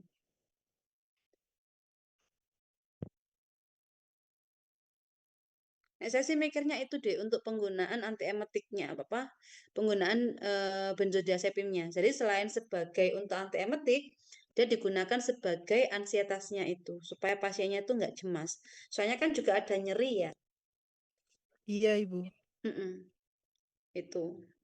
Kemudian ini juga, nah nyeri itu kan kadang ini loh modelnya itu koyok kram. Kalau kram itu berarti kan dia butuh relaksan, masker relaksan lah ya. Nah, salah satu efek dari benzodiazepin itu dia juga bisa berfungsi sebagai masker relaksan itu sendiri juga. Jadi kemungkinan nyerinya yang apa sing koyok diremes-remes itu bisa membaik dengan penggunaan benzodiazepin. Jadi ada tiga di sini. Saya lihat ya, tapi kan kamu analgesiknya lupa ya. Jadi Lupa, Ibu. saya mikirnya itu adalah dia diberikan, dia juga punya efek antiemetik itu yang pertama, yang kedua dia juga punya efek untuk kecemasannya, ansietasnya, kemudian yang ketiga dia berfungsi untuk masker relaksannya, untuk relaksan ototnya tadi. Takutnya memang dia ada nyerinya, ada abdominal pain di situ, makanya diberikan analgesik yang dikombinasi dengan golongan ini benzodiazepin kayak gitu. Si analsik ini biasanya memang penggunaan benzodiazepin itu kadang dikombinasi dengan analgesik untuk untuk nyeri-nyeri yang dia ada hubungannya dengan ini otot yang berkontraksi kayak gitu. Kayak gitu, Bar. Iya, Bu. Izin mengulang lagi ya, Bu. Berarti seperti Mm-mm. pengobatan kayak begitu itu, jadi pemberian obatnya itu bisa jadi kayak seminimal mungkin dengan efek yang bisa diperluas dengan efek samping ataupun efek lain yang ada di obat tersebut ya, Ibu. Mm-mm. Bisa. Karena kan kadang itu satu obat itu dia nggak hanya punya satu indikasi, tapi bisa untuk indikasi yang lainnya. Kayak gitu. Baik, Ibu. Terima kasih. Iya, sama-sama Akbar. Apakah ada pertanyaan yang lain? Silahkan jika ada pertanyaan.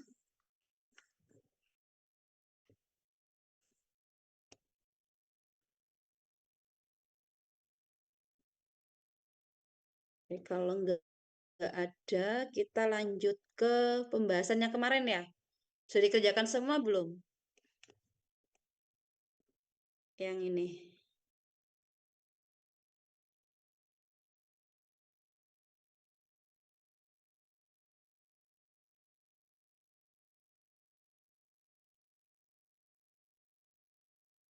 Oke. Ini kemarin itu yang pertama, pertanyaannya ya, namanya jelas ya di sini ya. Namanya ada Nyonya KR, terus alamat ada nggak di sini? Nggak ada ya. Oke.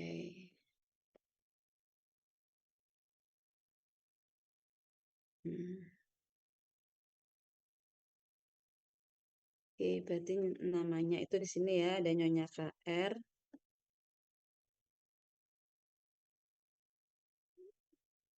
Alamat, tanya pasien ya. Kemudian umur, berat badan, umur 48 tahun. Bibit dan TB ini bisa ditanyakan kepada pasien ya.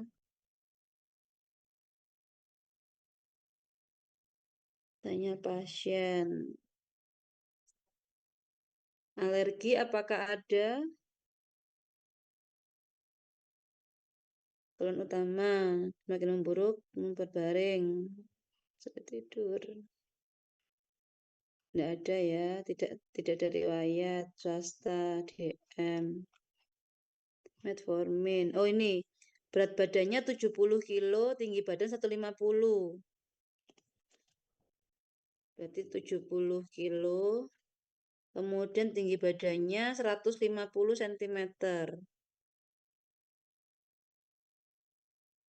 Alerginya tidak ada ya. Riwayat obat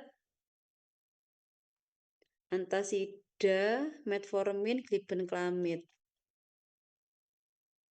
Antasida, metformin,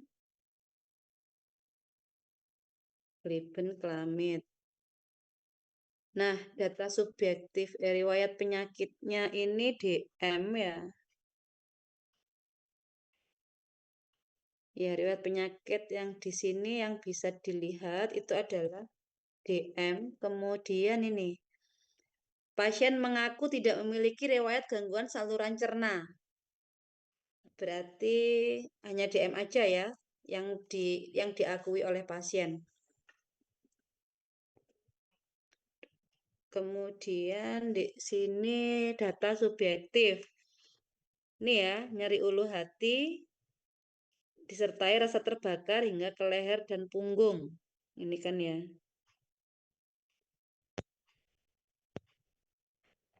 Ini berarti data subjektif. Nyeri ulu hati menjalar hingga leher dan punggung. Nyeri ulu hati menjalar hingga leher dan punggung. Berarti nyeri ulu hati, rasa terbakar. Oke. Data objektifnya, apa yang bisa ditulis di sini? Oh, ini juga ada ini. Sulit tidur, kelelahan juga bisa ini.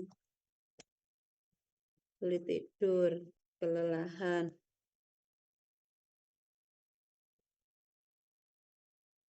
Oke, regurgitasi, sesak nafas. Juga ada di sini ya, regurgitasi. Biasanya saya tulis positif sih, Mbak Iki. Ya, biasanya gitu. Sulit tidur, iya. Kalau ada plusnya ini berarti iya. Terus kelelahan, sesak nafas. Terkadang pasien sesak nafas. Sesak nafas, ini plus minus saya biasanya. Sisipkan simbol.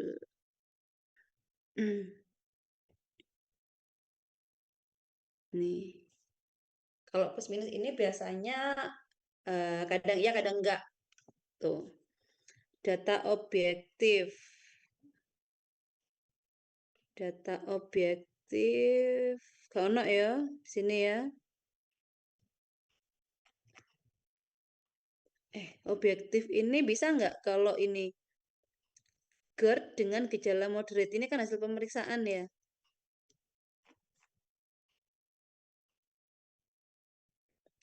Boleh nggak kira-kira?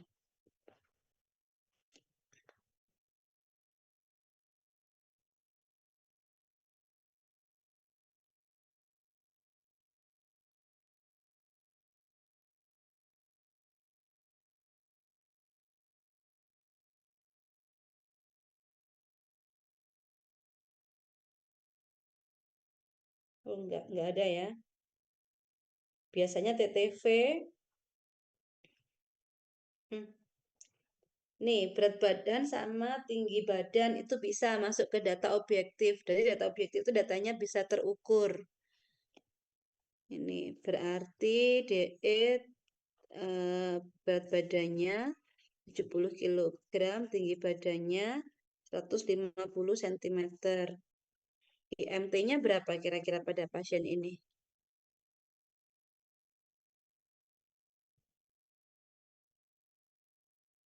Ngecek nggak kalian indeks massa tubuhnya?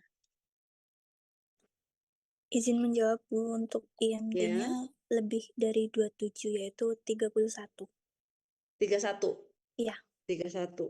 Berarti dia obesitas ya? iya Ibu. Iya nggak? Oke. Asesmennya yang bisa kalian lakukan apa kira-kira pada pasien ini? Permisi Bu, izin menjawab. Mm-mm. Kalau dari saya izin mencoba menjawab ya Bu, kalau berdasarkan Oke. yang saya temukan itu, pasien tetap Mm-mm. diberikan antasida meskipun sudah ada riwayat kegagalan suam medikasi sebelumnya. Kalau dari di biro itu Mm-mm. yang saya baca, kalau GERD gejala moderat itu seharusnya diberikan proton pump inhibitor. Oke, ini ya asesmennya adalah antasida sudah 2 minggu ya. Iya, Ibu. Minggu, kemudian pasien didiagnosis moderate ya, GERD moderate ya. Kita cek lagi ya di sini ya.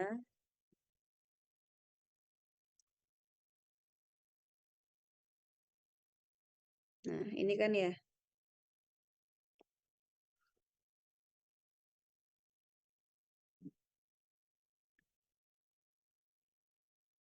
Ini, if symptom are unrelieved with less than and prescription after 2 weeks ya, maka dia harus ke dokter. Nggak lebih dari ini. Nah, kalau misalnya dia masuk ke moderate ya,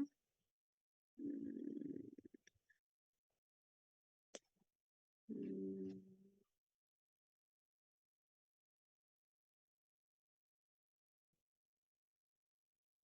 nah ini patient with moderate to severe symptom, nih ya, prescription strength PPI ya, nih, notnya di sini nih, patient with moderate to severe symptoms should receive PPI as initial therapy, gitu kan ya.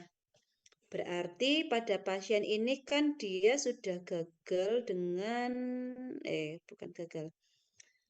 Pasien ini sebelumnya antasida sudah ya, tapi dia hanya digunakan ini antasida tambah ini. Berarti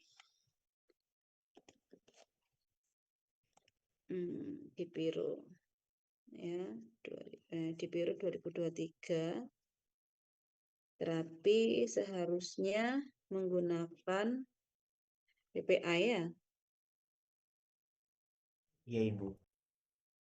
Mm-mm. Terapi. Berarti apa di sini? Obat tidak sesuai ya? Bukan tidak sesuai, tidak cocok. Apa terapi kurang adekuat ya?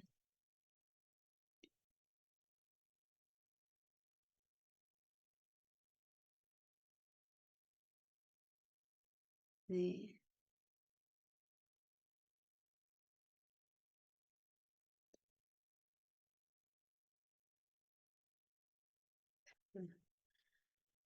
Kemudian planningnya apa? Izin menjawab Ibu, Mm-mm. untuk planningnya sesuai dengan asesmen tadi, bahwa dipertimbangkan untuk mengganti terapi antasida dan ranitidin itu menjadi PPI, yaitu seperti mungkin omeprazol 20 mg 1 kali 1 selama 4-8 minggu sebagai terapi utamanya. Terus kemudian dilakukan monitoring juga terkait efektivitas terapi meliputi penurunan frekuensi dan intensitas gejalanya, kemudian dilakukan monitoring efek samping PPI, yaitu yang paling umum itu ada sakit kepala, mual, terus hipomagnesia dan adanya infeksi enterik dari penggunaan PPI. PPI ya. PPI berapa lama Iya, Ibu. durasinya kira-kira? Untuk terapi utamanya 4-8 minggu, Ibu, untuk dilakukan monitoring. Pertemuan PPI durasi 4-8 minggu ya. Iya, Ibu. Monefnya untuk efektivitas terapi bisa dilakukan setelah berapa lama Setelah terapinya? penggunaan 8 minggu itu, Ibu. 8 4-8 minggu. minggu, 4-8 minggu sama. Iya. Oke, berarti efektivitas terapi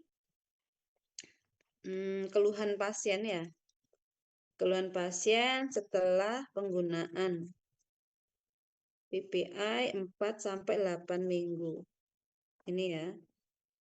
ESO-nya apa saja tadi? Pilihannya beda-beda ya. Iya, Ibu. Untuk efek Ini samping PPI yang paling kelihatan itu mungkin sakit kepala, hipomagnesia, sama adanya infeksi enterik, karena penggunaan PPA itu lambungnya terlalu basah. Iya, heeh.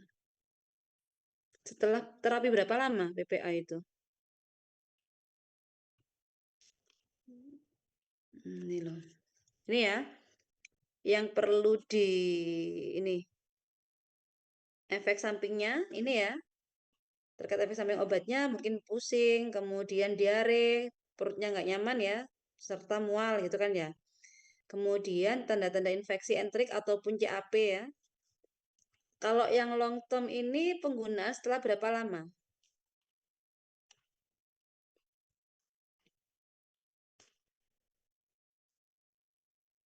Satu tahun ya? Ini loh. Ini untuk yang long term adverse effect ya. Hipomagnesia itu uncommon, tapi bisa terjadi kalau penggunaan PPI-nya lebih dari 1 tahun. Kemudian resiko osteoporosis juga sama, lebih dari 1 tahun. Kemudian kalau yang ini menghambat faktor intrinsik ya, itu lebih dari 3 tahun ya. Kemudian kalau CAP ataupun enterik itu, saya nggak ngerti ya, enterik itu berapa lama ya. Tapi kalau yang CAP di sini itu dalam waktu 30 hari pertama. Itu. Berarti yang bisa dianalisis di sini itu karena dia kan masih baru ya. Pada pasien ini jadi ini esonya itu yang infeksi CAP atau enteritis dalam 30 hari pertama penggunaan PPI. Berarti dia kan penggunaan PPI-nya kan 4 sampai 8 minggu ya tadi efektivitasnya ya. Kalau 4 minggu berarti kan sebulan toh. Bisa ini efek samping yang infeksi CAP, kita bisa ngecek nih pasiennya dia ada sesek enggak, batuk, pilek ngono kuwi ya. Ini untuk tanda-tanda CAP. Tapi kalau enteritis ini gak ono keterangan nih ya. Bentar, kalau yang ini magnesium rutin, respiratory. Nggak ada sih kalau yang enteric infection. Ibu izin menambahkan. Nggih. Itu kan di plannya kita harus menambahkan PPI ya Ibu. Sedangkan pasien itu keadaannya mengkonsumsi obat diabetesnya yaitu metformin Ibu. Berarti Mm-mm. kita juga perlu memonitoring efek samping penggunaan kombinasi antara PPI dengan metformin yang dapat mengakibatkan defisiensi vitamin B12. Oke. Yang dicek kalau menggunakan PPI tadi, selain efektivitas juga interaksi obat dan efek samping kan ya. Iya Jadi Ibu. kalian cek dulu nanti efek samping apa di sini nih. Nanti kita oke. Nih, saya biasanya menggunakan ini Medscape ya. Pada pasien ini, kalau misalnya dia nanti rencananya menggunakan PPI, anggap aja menggunakan lansoprazol ya. Kita pilih apa PPI-nya? Kalau di konsensus yang 2024 itu yang paling baik itu yang esomeprazole. Esome di Indonesia ada nggak?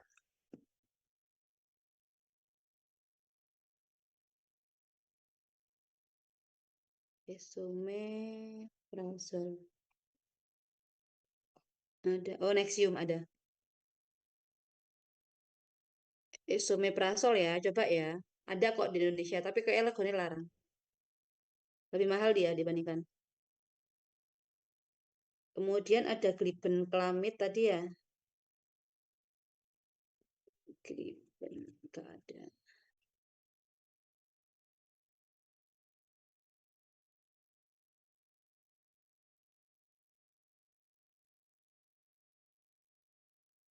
Metformin. Kalau yang glibenclamid itu di drugs.com itu gliburate. Gliburit. Iya. Nih ya. Nih.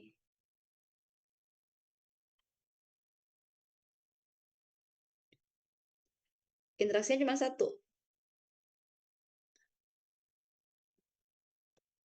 Esomeprazol akan meningkatkan efek dari gliburit by increasing gastric pH. Kalau yang di Medscape ya.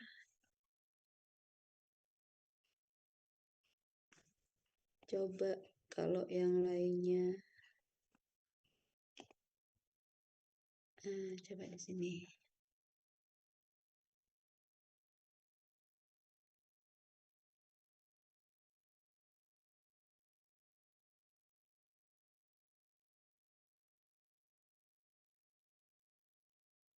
Kita cek ada berapa di sini.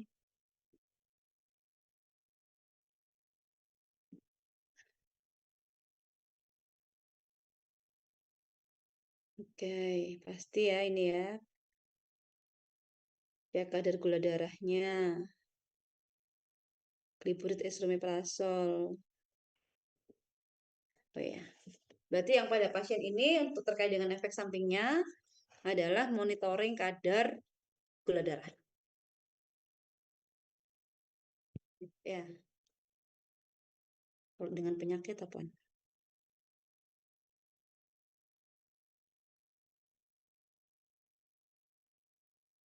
Alkohol ya. Oke. Itu aja ya, efek sampingnya tadi itu efek samping. Ini interaksi ini interaksi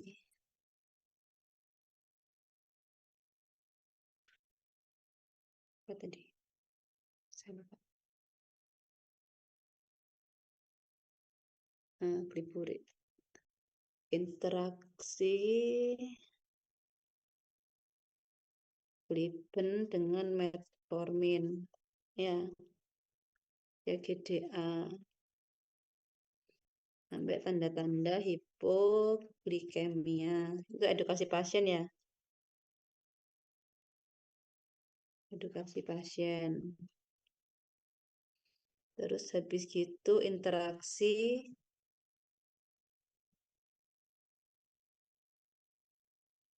apa tadi? Gliburit esomeprazol.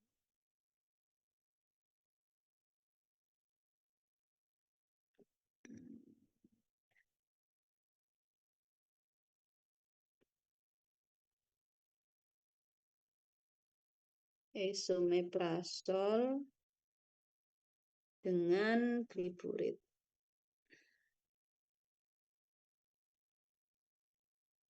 Ya, GDA sampai tanda-tanda hipoglikemia. Sama ya ini ya. Assessment sudah. Tujuan terapinya apa? Ibu izin bertanya. Yap. Ibu Silakan kalau Jessica. ya, kalau misalkan ngecek interaksi obat yang pakai web tadi itu untuk Mm-mm. obat-obatannya apakah perlu kita masukin semua atau ngeceknya satu-satu kayak gitu ya, Bu? Semua Soalnya sih harusnya. iya, Semua jadi satu. soalnya waktu saya cek kemarin itu yang banyak interaksinya itu yang sama ranitidinnya, Bu. Oh gitu ya. Iya. Tapi kan untuk choice-nya pada ini itu kan sarannya harusnya adalah dia menggunakan PPI bukan menggunakan ranitidin. Kalau misalnya nanti dia memang menggunakan ranitidin, kamu cek interaksinya, rencana rekomendasimu apa aja? Kalau yang saya kerjakan itu ranitidinnya saya ini, Bu, saya ganti sama PPI tadi itu. Soalnya ranitidinnya itu banyak interaksinya sama glibenclamid sama metforminnya. Oke.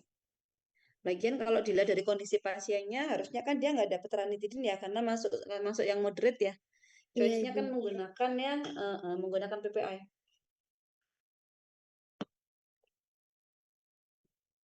Kalau ternyata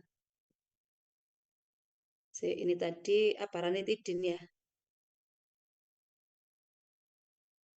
Ranitidin, metformin ya? Kok metformin? Metoclopramid ya? Sama satunya antasida.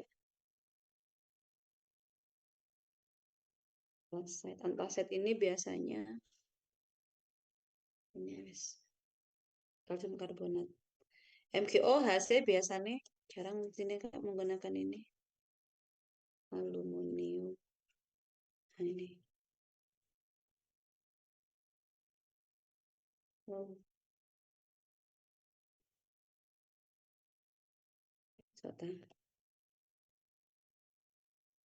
harus ini.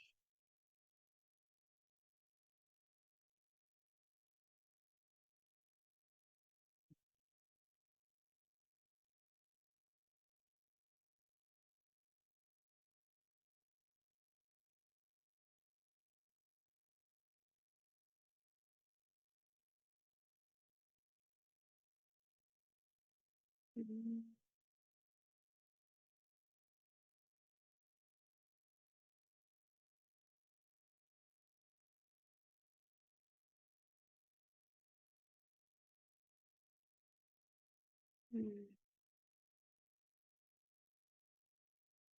Kurit sama metformin.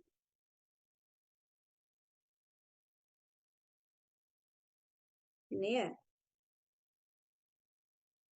Metformin, metoclopramid, ranitidin, antasid. Yang antasida itu heartburn gitu, Bu.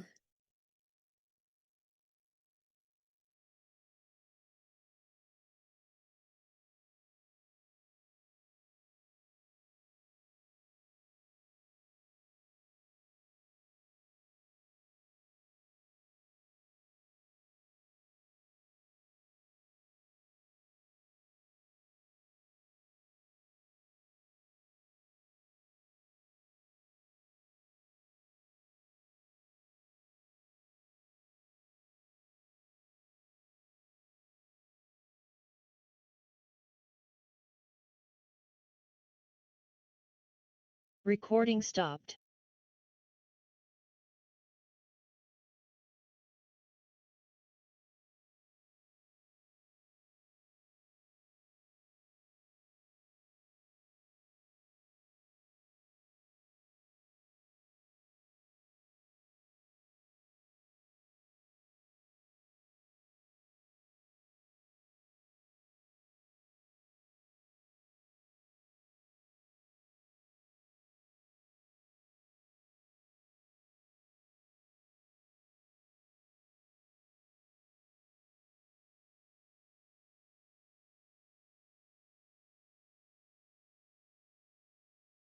Recording in progress.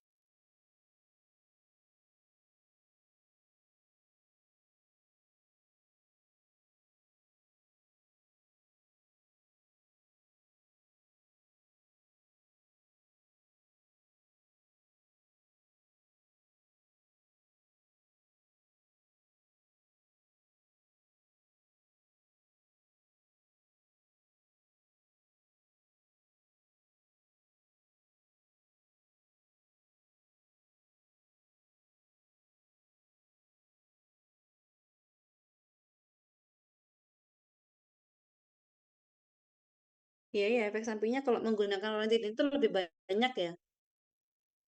Iya, Ibu.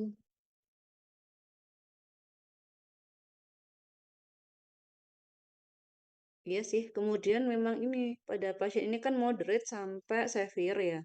Jadi choice-nya memang menggunakan PPI. Jadi solusinya memang pada pasien ini kita perlu telepon dokternya untuk mengatakan bahwa dok ini pada pasien ini seperti ini dari guidelines yang dari buku yang saya baca seharusnya choice pertamanya adalah menggunakan PPI tidak menggunakan H2 blocker. Gitu. Tapi kalau misalnya ini sih ya moderate ya.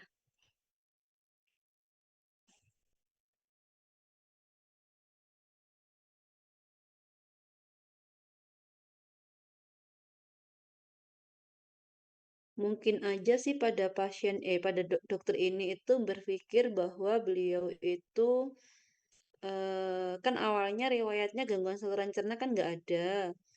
Akhirnya dia menggunakan model yang step up kan. Jadi dia menggunakan antasida dulu, kemudian menggunakan H2 blocker, baru menggunakan PPI. Nah, di sini juga pada pasien diberikan metoclopramid ya. Metoclopramid kan itu juga bisa berfungsi apa pada pasien dengan GERD, pada pasien dengan diabetes ya. Kemudian dia juga ada GERD, takutnya kan mengalami diabetes, ini gastroparesis, makanya diberikan apa ya? Makanya diberikan kombinasi dengan metoclopramid. Itu bisa juga sih kalau mikirnya seperti itu ya. Jadi dokternya menggunakan yang metode step step up ya. Itu bisa juga kayak gitu. Meskipun dari Dipiro-nya sendiri memang pilihannya menggunakan proton pump inhibitor. Itu. Atau bisa jadi sih pada dokter ini kan dia hanya meresepkan untuk 10 hari. Jadi 10 hari dia baru dievaluasi lagi. Ternyata menggunakan H2 blocker hasilnya itu seperti apa. Itu bisa juga sih dokternya mikir kayak gitu. Jadi boleh aja kita memberikan rekomendasi PPI based on pertimbangan interaksi obat tadi. Itu. Kalau ternyata dokternya tetap ngeyel memberikan obat ini, itu kan ya, oh nggak usah Mbak, saya memang, misalnya gini, dokternya ngomong, ya, ya Mbak, ini saya memang menggunakan metode yang step up, jadi saya kombinasi dulu si antasida dengan ranitidin dan metoclopramid. Baru nanti kalau ranitidin itu nggak ngefek, baru saya pilih menggunakan proton pump inhibitor. Boleh aja sih dokternya seperti itu, yang penting ada evaluasi. Tuh. Nah, kalau terkait dengan efek samping, interaksi obat, kok efek samping berkaitan dengan interaksi obat, tadi kan di sini nih bahwa ranitidin ini memang lumayan ya, ini efek sampingnya profesional ada nggak? Nah, nih ada 62 interaksi nih malahan. Nah, kalau interaksi ini saya biasanya bacanya sebenarnya yang mayor sih ya, yang mayor dulu, kemudian baru yang moderate. Kalau yang minor ini kadang kan juga nggak terlalu, kadang juga nggak terjadi ya. Jadi saya biasanya menggunakan yang dua tadi, kalau nggak mayor yang moderate. Nah, di sini efek sampingnya apa? Oh, kalau ranitidin dengan gliburit ternyata dia bisa meningkatkan konsentrasi plasma dari sulfonylurea sehingga meningkatkan efek hipoglikemiknya. Makanya perlu dilakukan. Enaknya kalau menggunakan yang profesional ini, manajemennya kadang kita dikasih tahu nih, misalnya ini yang kombinasi rani dengan gliburit ya. Manajemennya di sini perlu dilakukan monitoring ya dari respon klinisnya pasien atau terkait dengan glycemic control ya. Jadi bisa dicek ini kadar GDA-nya. Ini sama edukasi pada pasien bagaimana cara mengenali tanda-tanda hipoglikemik.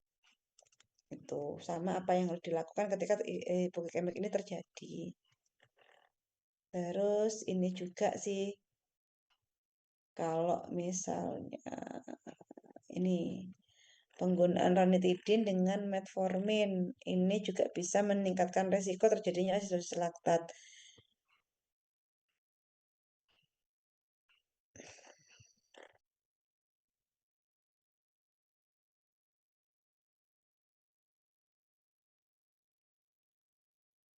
Metformin itu biasanya metformin itu kan memang efek sampingnya kalau digunakan pada pasien dengan gagal ginjal itu memang sering muncul terjadinya asidosis laktat.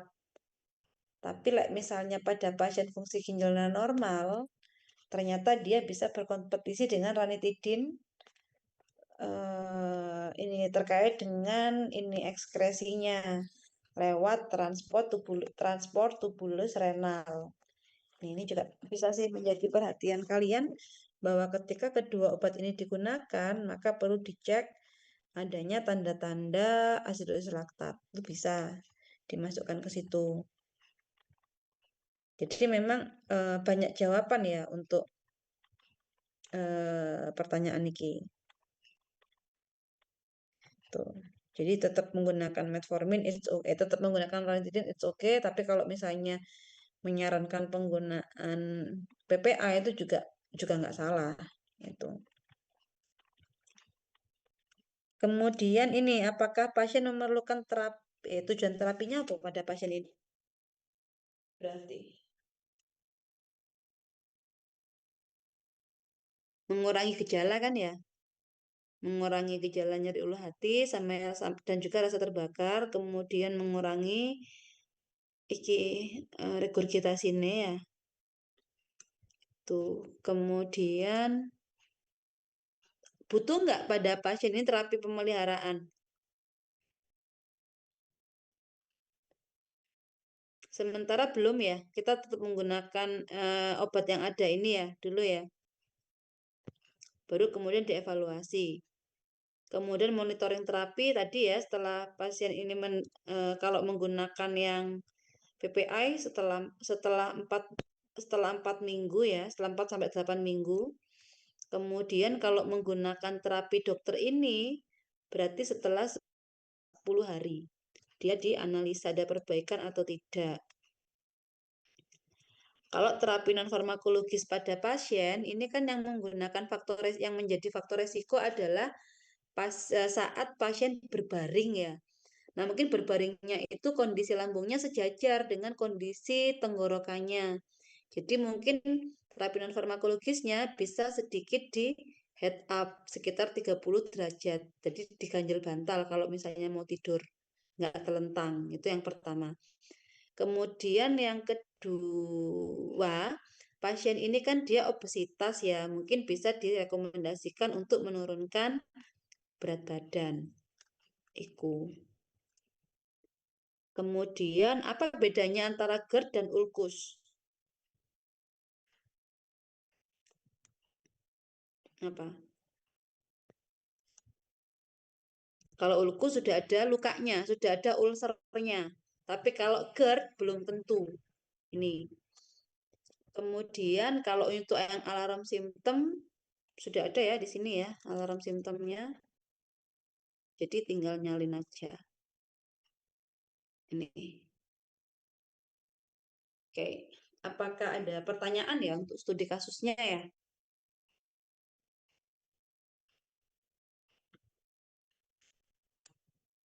Nggak ada?